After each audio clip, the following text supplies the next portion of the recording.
warmly welcome. My next guest travels the world already for several years. He sold his paragliding school and is now educating the people all over the world. Warmly welcome, Don. Hello, thanks for having me.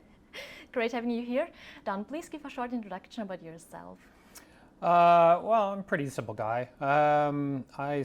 For education, I started in aeronautical engineering, but I didn't finish.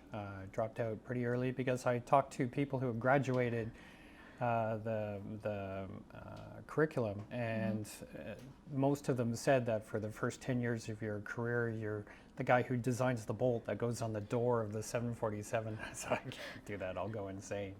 So I started taking my favorite elective, which was anthropology, but I also knew I would never be an anthropologist. So I spent 40 plus years in the IT industry and project management and working with government and companies, SMEs, corporations, that kind of thing. And now you're traveling the world educating people. What exactly are you teaching them? So I asked myself a question 30 years ago that I couldn't answer. And I love questions I can't answer because then you have to do the deep dive.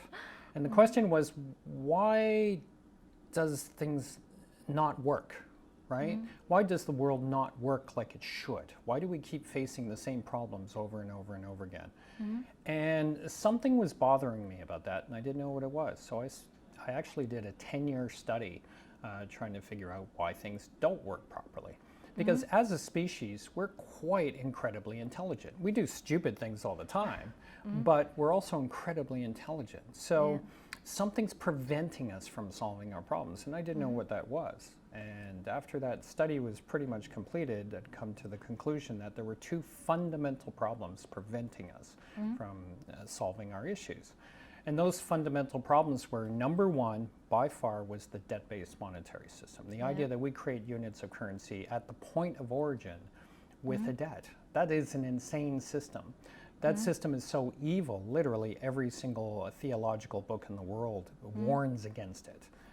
That it will bring the downfall of your civilization. And we see this all the time. The horrendous toll it takes on people around the world is beyond belief. And so because that system exists, it prevents us from solving so many things like poverty, like the conflicts that we have, the inequities, all of it. That system has to change. And the answer to a debt-based monetary system is actually quite easy. It's a credit-based monetary system, creating units of currency without a debt. I studied the 4,000 credit-based monetary systems that existed 8 years before Bitcoin and realized this is actually not a difficult thing. The only issue with it was how it could spread, how fast it could spread, and how it could be accepted by people, because it had growth issues and scaling issues. So while I was studying that, Bitcoin comes along a few years later, and Bitcoin is a credit-based monetary system that solves 80% of the problem, but only 80%. It's missing the last 20%, and that 20% is key. We don't really solve the issue until that 20% is done. And that is who creates the currency. In the case of the 4,000 currencies that I studied, including Bitcoin and the 20,000 altcoins that have come since, all of them were created by individuals, groups, organizations, and companies, not by the communities that need money. And the whole point of money is just to track productivity, and productivity happens at the community level. So that's where the currency should be created.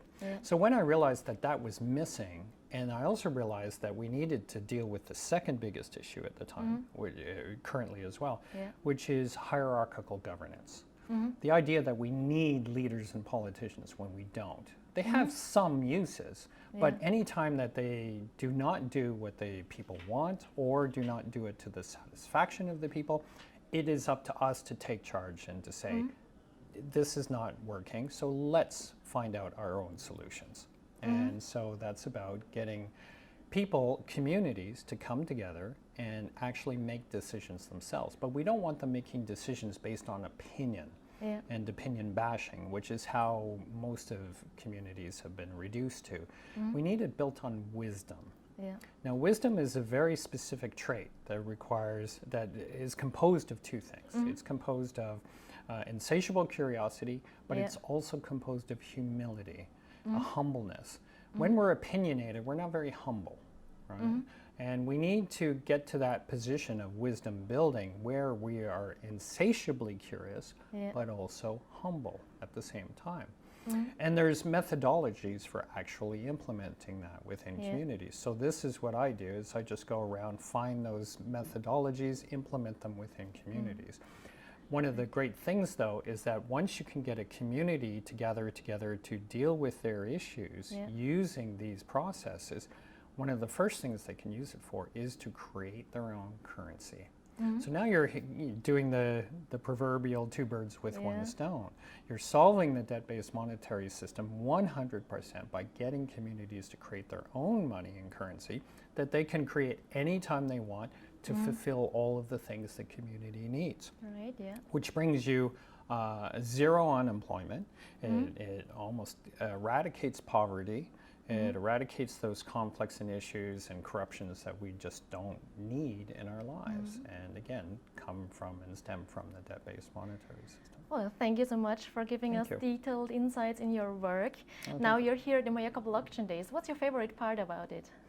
I really enjoy the size of blockchain. It's a nice, cozy, small conference. It's not one of these major, massive conferences, which I've been to quite a few of them, and they have their purposes, and certainly they have the ability to spread information quite quickly through a larger population.